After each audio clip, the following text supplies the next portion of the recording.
بسم اللہ الرحمن الرحیم۔ سورہ روم کا تعارف پارٹ 2 پیش کر رہا ہوں۔ قرآن کی یہ آیات جب نازل ہوئی تو کفار مکہ نے ان کا خوب مذاق اڑایا، اور ابی بن حلف نے حضرت ابوبکر سے شرط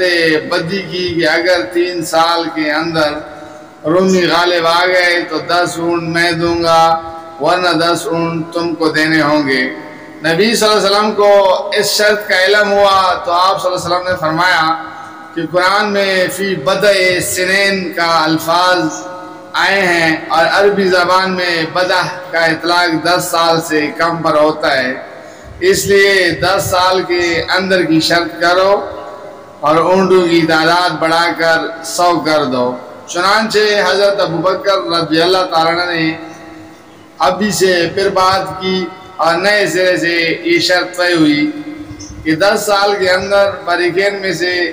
جس کی بات غلط ثابت ہوگی وہ 100 اونٹ دے گا۔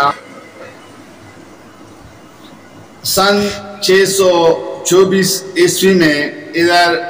نبی صلی اللہ علیہ وسلم ہجرت کر کے مدینہ طیبہ تشریف لے گئے، اور ادھر قیصر ہرقل خاموشی کے ساتھ قسطنطنیہ سے بحر اسود کے راستے طبرزون کی طرف روانہ ہوا، جہاں اس نے ایران پر پشت کی طرف سے حملہ کرنے کی تیاری کی۔ اس جوابی حملے کی تیاری کے لیے قیصر نے کلیسا سے روپیہ مانگا، اور مسیحی کلیسا کے اسقف اعظم سرجیس نے مسیحیت کی مجوسیت سے بچانے کے لیے گرجاؤں کے نذرانوں کی جمع شدہ دولت سود پر قرض دی۔ ہرقل نے اپنا حملہ سن 623 عیسوی میں ارمانیہ سے شروع کیا، اور دوسرے سال سن 624 میں اس نے آذربائیجان میں گھس کر زردشت کے مقام پر پیدائشت ارمیہ کو تباہ کر دیا، اور ایرانیوں کے سب سے بڑے آتش کدی کی اینٹ سے اینٹ بجا دی۔ خدا کی قدرت کا کرشمہ دیکھیے کہ یہی وہ سال تھا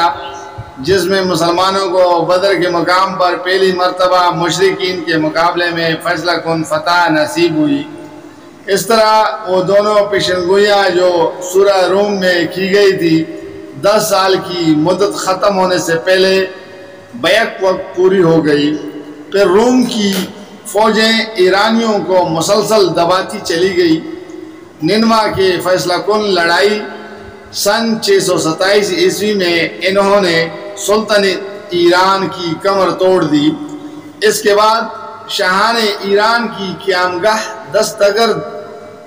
کو تباہ کر دیا، اور آگے بڑھ کر ہرقل کے لشکر تیسیفون کے سامنے پہنچ گئے، جو اس وقت ایران کا دارالسلطنت تھا۔ سن 628 عیسوی میں خسرو پرویز کے خلاف گھر میں بغاوت رونما ہوئی، وہ قید کر لیا گیا۔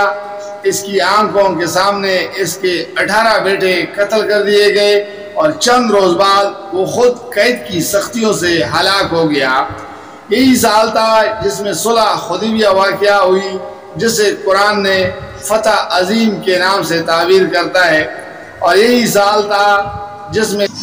خسرو کے بیٹے قباد ثانی نے تمام رومی مقبوضات سے دستبردار ہو کر اور اصلی صلیب واپس کر کے روم سے صلح کر لی۔ سن 629 میں قیصر مقدس صلیب کو اس کی جگہ رکھنے کے لیے خود بیت المقدس گیا، اور اسی سال نبی صلی اللہ علیہ وسلم عمرۃ القضاء ادا کرنے کے لیے ہجرت کے بعد پہلی مرتبہ مکہ معظمہ میں داخل ہوئے۔ اس کے بعد کسی کے لیے بھی اس امر میں شبہ کی گنجائش باقی نہ رہی کہ قرآن کی پیشنگوئی بالکل سچی تھی۔ عرب کے بکثرت مشرکین اس پر ایمان لے آئے۔ ابی بن حلف کے وارثوں کو ہار مان کر شرط کے اونٹ ابوبکر صدیق رضی اللہ کے حوالے کرنے پڑے۔ وہ انہیں لے کر نبی صلی اللہ علیہ وسلم کی خدمت میں حاضر ہوئے۔ آپ نے حکم دیا کہ انہیں صدقہ کر دیا جائے، کیونکہ شرط اس وقت ہوئی تھی جب شریعت میں جوئی کی حرمت کا حکم نہیں آیا تھا۔ مگر اب حرمت کا حکم آ چکا تھا، اس لیے حربی کافروں سے شرط کا مال لے لینے کی اجازت تو دی گئی،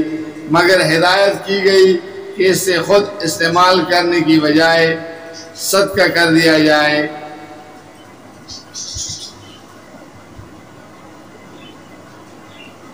موضوع اور مضمون: اس سورہ میں کلام کا آغاز اس بات سے کیا گیا ہے کہ آج رومی مغلوب ہو گئے ہیں اور ساری دنیا یہ سمجھ رہی ہے کہ اس سلطنت کا خاتمہ قریب ہے، مگر چند سال نہ گزرنے پائیں گے کہ پانسا پلٹ جائے گا اور جو مغلوب ہے وہ غالب ہو جائے گا۔ اس تمہید سے یہ مضمون نکل آیا کہ انسان اپنی سطح بینی کی وجہ سے ہی کچھ دیکھتا ہے جو بظاہر اس کی آنکھوں کے سامنے ہوتا ہے، مگر اس ظاہر کے پردے کے پیچھے جو کچھ ہے اسے خبر نہیں ہوتی۔ یہ ظاہر بینی جب دنیا کے ذرا سے معاملات میں غلط فہمیوں اور غلط اندازوں کی موجب ہوتی ہے، اور جبکہ محض اتنی سی بات نہ جاننے کی وجہ سے کہ کل کیا ہونے والا ہے آدمی غلط تخمینے لگا بیٹھتا ہے، تو پھر بحیثیت مجموعی پوری زندگی کے معاملے میں ظاہر حیات دنیا پر اعتماد کر بیٹھنا اور اسی کی بنیاد پر اپنے پورے سرمایہ حیات کو داؤ پر لگا دینا کتنی بڑی غلطی ہے۔ اس طرح روم اور ایران کے معاملے سے تقریر کا رخ آخرت کے مضمون کی طرف پھر جاتا ہے اور مسلسل 3 رکوعوں تک طریقے سے یہ سمجھانے کی کوشش کی جاتی ہے کہ آخرت ممکن بھی ہے، معقول بھی ہے، اس کی ضرورت بھی ہے، اور انسانی زندگی کے نظام کو درست رکھنے کے لیے یہ ضروری ہے کہ آدمی آخرت کا یقین رکھ کر اپنی موجودہ زندگی کا پروگرام اختیار کرے، ورنہ وہی غلط ہوگا جو ظاہر پر اعتماد کر لینے سے واقعہ ہوا کرتی ہے۔ اس سلسلے میں آخرت پر استدلال کرتے ہوئے کائنات کے جن آثار کو شہادت میں پیش کیا گیا ہے وہ بعینہ وہی آثار ہیں جو توحید پر بھی دلالت کرتے ہیں۔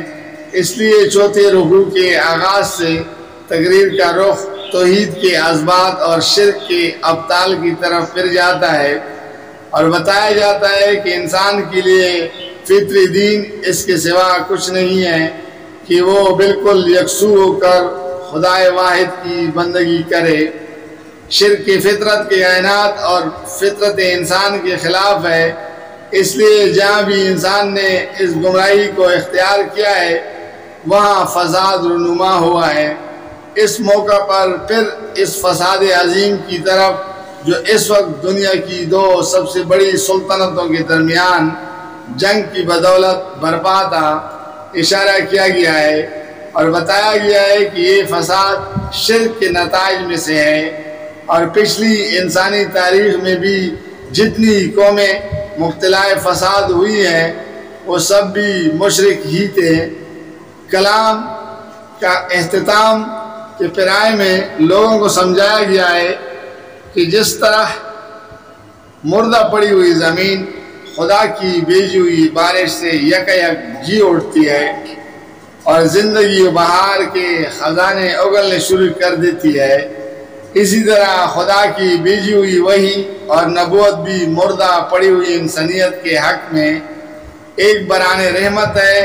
جس کا نزول اس کے لیے زندگی اور نشو و نما اور خیر و فلاح کا موجب ہوتا ہے۔ اس موقع سے فائدہ اٹھاؤ گے تو یہی عرب کی سونی زمین رحمت الہی سے لہلہا اٹھے گی اور ساری بلائی تمہارے اپنے لیے ہوگی۔ اس سے فائدہ نہ اٹھاؤ گے تو اپنا ہی نقصان کرو گے، پھر پچھتانے کا کچھ حاصل نہ ہوگا اور تلافی کا کوئی موقع تمہیں میسر نہ آئے گا۔ جزاک اللہ، فی امان اللہ۔